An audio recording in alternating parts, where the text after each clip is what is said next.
अपनी ही राशि में आते ही सूर्य करेंगे धमाल।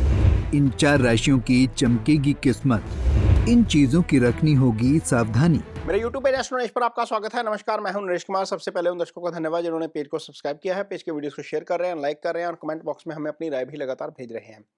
दोस्तों, ज्योतिष में सूर्य को पिता का दर्जा दिया गया है, यानी कि सूर्य की बड़ी इंपॉर्टेंस है, क्योंकि सूर्य एक ऐसे ग्रह हैं जो धरती पर लाइफ देते हैं। चाहे वो प्रकृति है, चाहे वो इंसान है, पेड़ पौधे हैं, सबको जो लाइफ आती है वो सूर्य से आती है। सूर्य के बिना हम लाइफ की कल्पना भी नहीं कर सकते। तो ऐसे सूर्य जब आपकी कुंडली में शुभ गोचर में आ जाते हैं तो आपको उसके बहुत अच्छे फल मिलते हैं। ज्योतिष के लिहाज से देखें तो सूर्य जो है वो आपकी कुंडली में लगन के कारक होते हैं, आपकी हेल्थ के कारक सूर्य होते हैं, बोन्स जो होती हैं बॉडी में उसके कारक सूर्य होते हैं, हार्ट के कारक सूर्य हैं। यदि हम फाइनेंसेस की बात करें तो आपके करियर के कारक सूर्य हैं। काम हर कोई करता है, लेकिन करियर में हाइट कितनी मिलेगी वो आपकी कुंडली में सूर्य की स्थिति पर निर्भर करती है। और सूर्य जब जब आपकी कुंडली में अच्छे होते हैं वो आपको उसके अच्छे परिणाम मिलते हैं, भले ही वो महादशा में आए, अंतरदशा में आए या गोचर में आए।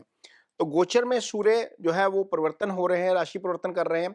16 अगस्त को सूर्य अपने घर में आ रहे हैं। अपने घर यानी कि सिंह राशि में। सूर्य की एक ही राशि है, वो है सिंह राशि। और जब सिंह राशि में सूर्य आएंगे तो उससे किसको फायदा होगा, सबसे पहले इस पे चर्चा करेंगे। 4 राशियां ऐसी हैं जिसको इसका फायदा होगा सूर्य के राशि परिवर्तन का, और 2 राशियां ऐसी हैं जिनको थोड़ा सा सावधान रहना चाहिए। अंत में सूर्य की कुछ रेमेडीज भी बताते जाएंगे। वीडियो में अंत तक बने रहिएगा। तो सबसे पहली राशि जिसको इसका फायदा होने जा रहा है वो है मिथुन राशि। मिथुन राशि के जातकों के लिए सूर्य का गोचर तीसरे भाव में होगा।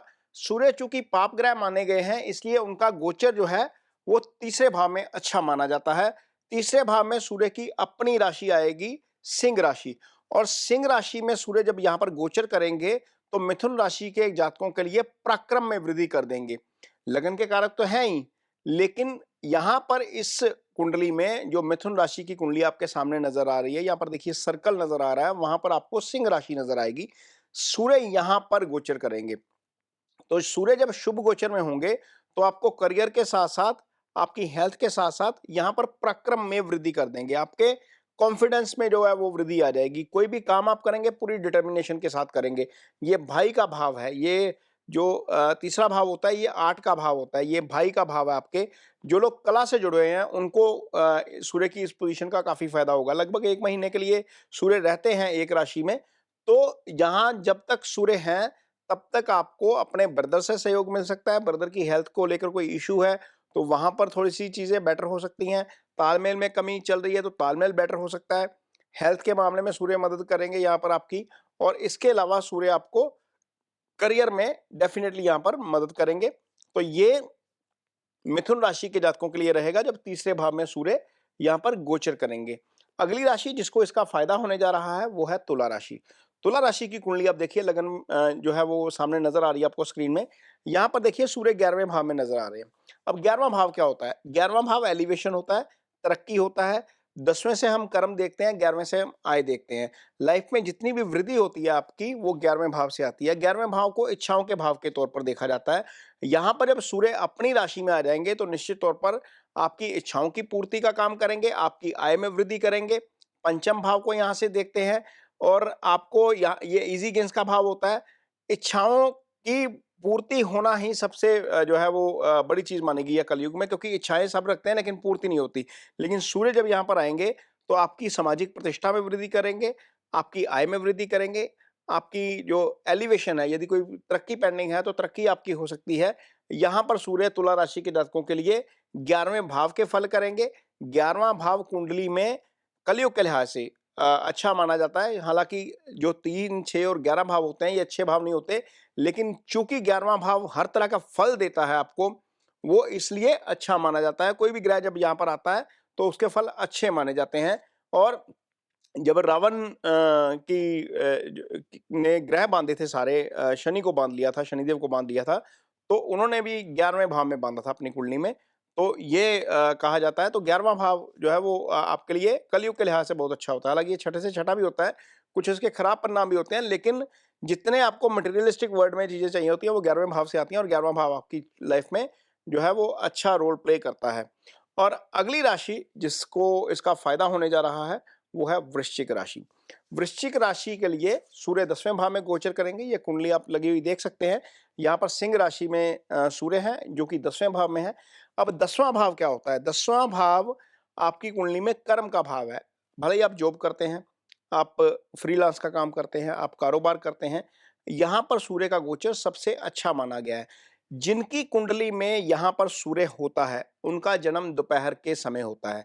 सूर्य यहाँ पर आकर दिग्बली हो जाते हैं। 12 से 2 के बीच का जन्म हो तो सूर्य इसी जगह पर आएंगे, और 12 से 2 आप इमेजिन करिए सूर्य कहाँ पर होते हैं? पीक पे होते हैं। जब यहाँ पर सूर्य आ जाते हैं तो यहाँ पर दिग्बली हो जाते हैं। दिग्बली सूर्य आपको डिटर्मिनेशन देता है काम करने की। चूंकि करियर के कारक सूर्य हैं, लगन के भी कारक सूर्य हैं, हेल्थ के भी कारक सूर्य हैं, तो वृश्चिक राशि के जातकों को अगला 1 महीना 16 अगस्त के बाद काम करने की ताकत बहुत मिलेगी। काम करने पर फोकस बहुत ज्यादा रहेगा। कारोबार में वृद्धि करने का यहाँ पर काम करेंगे और पूरी डिटर्मिनेशन के साथ अपने काम में जुटेंगे। ये काम का महीना है, ये कार्य पर फोकस करने का महीना वृश्चिक राशि के जातकों के लिए। सूर्य यहाँ पर डेफिनेटली आपकी हेल्प करते हुए जरूर नजर आएंगे। अगली राशि जिसको इसका फायदा होने जा रहा है वह है मीन राशि। आप कुंडली देख सकते हैं, यहाँ पर मीन राशि की कुंडली है और सूर्य यहाँ पर 6ठे भाव में गोचर कर रहे हैं। 6ठे भाव में सूर्य की सिंह राशि है और सूर्य का गोचर वहां पर है। सूर्य का गोचर तीसरे, 6ठे, 10वें, 11वें में अच्छा होता है। तो मीन राशि के जातकों के लिए सूर्य 6ठे भाव में गोचर करेंगे। और 6ठा भाव क्या है? 6ठा भाव आपके रोग का भाव है, आपके ऋण का भाव है, आपके शत्रु का भाव है। अब सूर्य ओवरऑल हेल्थ के कारक होते हैं, लगन के कारक होते हैं। तो सबसे पहले तो यह है कि यदि किसी को दवा काम नहीं कर रही, यदि कहीं फिजिकल प्रॉब्लम है, तो यहाँ पर सूर्य की हेल्प से वो फिजिकल प्रॉब्लम जाती लगेगी। यदि किसी के ऊपर कोई कोर्ट केस चल रहा है, क्योंकि लिटिगेशन का भी भाव 6ठा ही होता है, तो यहाँ पर आपको मदद मिल सकती है। यदि आपके ननिहाल पक्ष में कोई समस्या है तो वहां पर आपको जो है वो अच्छी खबर सुनने को मिल सकती है, क्योंकि जो 6ठा भाव होता है वो 4 से 3rd होता है, और 4 से आपकी मदर का विचार किया जाता है। यहाँ से 3rd जो है वो आपका ननिहाल पक्ष आएगा, मामा का घर आप मान लीजिए। तो यहाँ पर वहां से आपको अच्छी खबर मिल सकती है। कोर्ट केसेस के मामले में आप जो है वो थोड़ी सी आपको राहत मिलती हुई नजर आएगी। यदि कोई कर्जा है तो वहां पर हो सकता है कि कर्ज से मुक्ति की शुरुआत हो जाए। ये चीजें आपको देखने को मिलेंगी जब सूर्य यहाँ पर आएंगे 6ठे भाव में। तो ये 4 राशियां ऐसी थी जिनको डेफिनेटली सूर्य के इस गोचर का फायदा होने जा रहा है। अब 2 राशियां ऐसी हैं जिनको थोड़ा सा सावधान रहना चाहिए।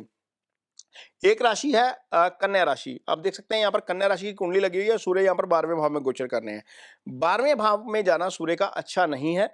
सूर्य 12वें भाव में गोचर करेंगे तो 6ठे को देखेंगे, जो रोग ऋण शत्रु का भाव है उसके आपको खराब फल नजर आएंगे। यहाँ पर शनि पहले ही आप देख सकते हैं 6ठे भाव में गोचर कर रहे हैं। तो सूर्य शनि का समसप्तक बनना आपकी कुंडली में कन्या राशि के जातकों के लिए 6-12 पे अच्छा नहीं है।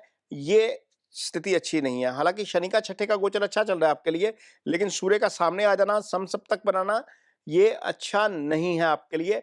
आपको थोड़ा सा यहाँ पर खर्च में वृद्धि हो सकती है। हो सकता है कि कहीं ना कहीं कोई आपको आपके लिए हेल्थ का इशू खड़ा हो जाए, क्योंकि 12वां भाव जो होता है वो हॉस्पिटलाइजेशन का भी भाव होता है। यहाँ पर ये चीज जरूर ध्यान में रखनी पड़ेगी। कन्या राशि के जातकों को खर्चे थोड़े से आपके बढ़ सकते हैं। इसके लिए आपको अपने आप को मानसिक तौर पर तैयार करना चाहिए मिड ऑफ अगस्त से लेकर मिड ऑफ सितंबर तक। अगली राशि जिसके लिए ये अच्छा नहीं है वो है आपकी मकर राशि। मकर राशि के जातकों के लिए आप देखिए कुंडली जो नजर आ रही है, यहाँ पर सूर्य अष्टम भाव में गोचर करेंगे। वही स्थिति है, समसप्तक बन रहा है और सूर्य यहाँ पर धन भाव को देख रहे हैं, शनि वहां पर पड़े हुए हैं। ये दोनों आपस में अनिमिकल प्लैनेट हैं, यानी कि दोनों आपस में मित्र भाव नहीं रखते, शत्रु भाव रखते हैं, समसप्तक पे हैं, एक दूसरे को देख रहे हैं।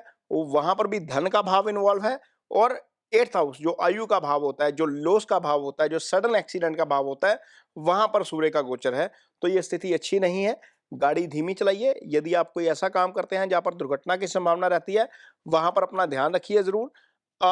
धन का जो है वो आपकी यहाँ पर हानि हो सकती है, इसलिए थोड़ा सा आपको सावधान रहना पड़ेगा। अष्टम सीक्रेसी का भाव होता है। अपने पासवर्ड मेक इट श्योर कि थोड़ा सा सेफ रखिए, सिक्योर रखिए। आजकल आपको कोई फोन आता है, आपका पासवर्ड पूछा जाता है, आपके एटीएम का पिन पूछा जाता है, आपकी बैंक डिटेल पूछी जाती है, और बाद में पता लगता है कि आपका पैसा सारा निकल गया। इस मामले में आपको जरूर सावधानी रखनी चाहिए मकर राशि के जातकों को, क्योंकि 8th हाउस सीक्रेसी का भी भाव है। ये 2 पाप ग्रहों के प्रभाव में आ गया, यहाँ पर नुकसान हो सकता है। इससे थोड़ा सा जरूर बच के रहिए। जाते जाते यदि आपकी कुंडली में सूर्य की स्थिति कमजोर है, राहु केतु एक्सिस में है, तो सूर्य के जो मंत्रास हैं वो करिए। बीज मंत्र होता है ओम भास्कराय नमः, उसका जप किया जा सकता है। सूर्य को जल देना अच्छा उपाय है। इसके अलावा आप सूर्य का दान कर सकते हैं, गुड़ दान किया जा सकता है, गेहूं दान किया जा सकता है, घी दान किया जा सकता है संडे के दिन। और सूर्य नमस्कार की एक्सरसाइज करिए मॉर्निंग में उठकर, वो आपके लिए डेफिनेटली काफी लाभदायक होगी। ये खास तौर पर उन लोगों को जिनकी हेल्थ को लेकर इशू है, वहां पर सूर्य के ये उपाय बहुत अच्छा काम करते हैं। ये वीडियो आपको कैसा लगा, इस पर कमेंट बॉक्स में अपनी राय जरूर दीजिए। यदि ये वीडियो अच्छा लगे तो उसे शेयर जरूर करिए, पेज को सब्सक्राइब जरूर करिए। इसके साथ ही मुझे दीजिए इजाजत। नमस्कार।